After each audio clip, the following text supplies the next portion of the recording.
Jerome Benjamin, now known as Jade September, he is a perfect example why men are called liars. I won't go deep into this, but just in case you didn't know, in 2013, Benjamin, now Jade, was convicted for murdering Graham Flex. While in male prison, which is obvious for male convicts, he decided to call himself a woman. Although he has the right to feel and call himself anything he wants to, but it is a lie and a false claim because he will always be a man. What made it worrisome, he then demanded to be called and treated as a woman, though we know a woman does not have a penis. What made the matter to be worse, he took prison officials to court. In 2019, the Equality Court sitting in the Western Cape, according to the news report by Zelda Venter, chief reporter at Pretoria News, the court has ordered that the Department of Correctional Services had to respect Jade, this man, and treat him as a woman. He must be given females' underwears. Judge Chantal Fortune also declared the prison's head refusal to allow this male inmate to express his imaginary gender by wearing his hair long, feminine styles to be unconstitutional. In the alternative, it was ordered that this Jade, a man, must be transferred to a female prison. There is a cause for concern in this court ruling or judgment. The society is in great danger. How so? First thing first, this is a court of law which is having judiciary in matters relating to unfair discrimination, hate speech, and harassment. Perhaps you do not understand yet. Listen, this is a court of law where anyone goes to if he or she is harassed, unfairly discriminated, or hate speech used against. Now that we have established that knowledge, let us get back to a man named Jade September, who was convicted for murder, who during the time in prison felt that he was unfairly treated by correctional services officials. What you must know, dear, is that this is a man who, for whatsoever reason, feels that he is a woman. Not only does he feel that he is a woman, he demands that he should be treated as one.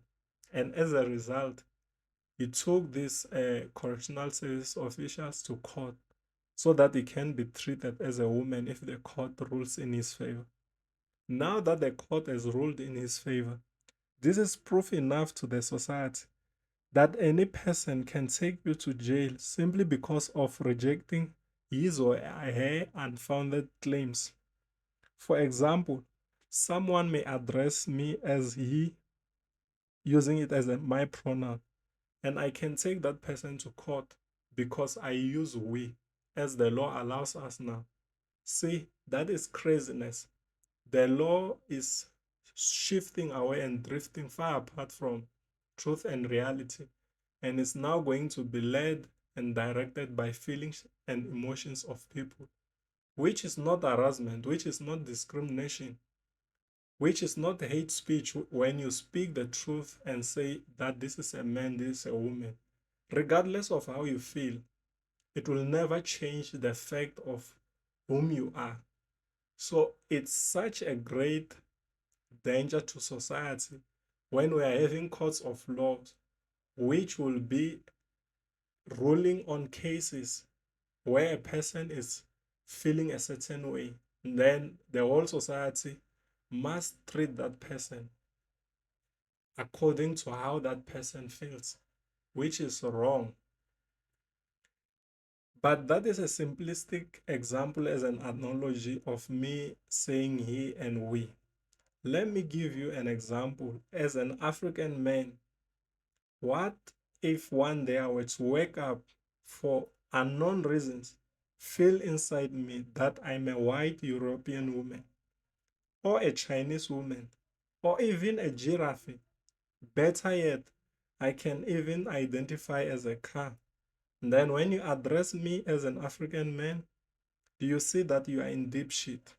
So this is what I'm referring to in contrast to speaking of Jade, a man who wants to be treated as a woman. If he's a man, he should be treated as a man when there are systems in place which says this is a male prison, this is a woman prison. But what can we do? The court has ruled in his favor. But so that we do not deviate far away from his craziness, what about women's rights? Let us speak of women for a moment. What about women's rights? Because this is a man, a guy who, for whatsoever reason, wants to be treated as a woman, wants to be in prison with women while he is a man, only that he feels that he is a woman.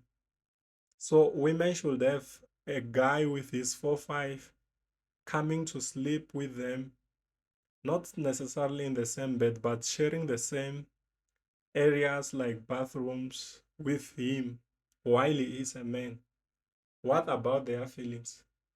And not that it's their feelings, they are simply women. And that place which they are in, it's for women. But now a guy should be brought in because he feels that he is a woman. So the court here, the Equality Court in the Western Cape, is saying that it's better to take one guy who feels his feelings to be with women who are real women because he feels that I don't get to understand that. Maybe one of you people out there understand. You can help me also to understand. So we are putting someone's feelings, an individual, above majority of women with who feel in most cases that they are not safe with strange men, even with their families. Some they don't feel safe. Not that I'm speaking bad against men. I'm a man, but this is a guy who killed and convicted for killing, who also feels that he is a woman and decide that he now is a woman. Should we trust such a person who was capable of killing, who is even rejecting the truth of his sex, that he is a man, and then now wants to be treated as a woman?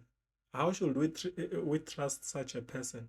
What if one day, let's just say, he is to be taken to female prison, and one day he wake up, he feels that he should have sex with a certain woman there. Now that because he's feeling that way, should we trust that person that he will hold back or resist those feelings while he's not resisting a feeling or a decision to kill, a decision to feel like a woman as a man? I don't know if I'm making sense on this, but I don't think that this in any way makes a sense that a man wants to be a woman and wants to be in prison with women. Then we can trust that if one day he was to wake up feeling that he wants to have sex with a certain woman there, then he will not force himself into this woman. Okay, enough is enough. I have spoken a lot, and I think you will make your own decision. If you want to call me fancy names, go ahead. But I'm just warning people out there to see that there is a great danger. The society is in great danger, and it's so terrifying because now the courts of laws are the ones who seem to be against the truth and facts, and then the society will no longer be safe because you will have more people arrested or imprisoned simply because of speaking the truth.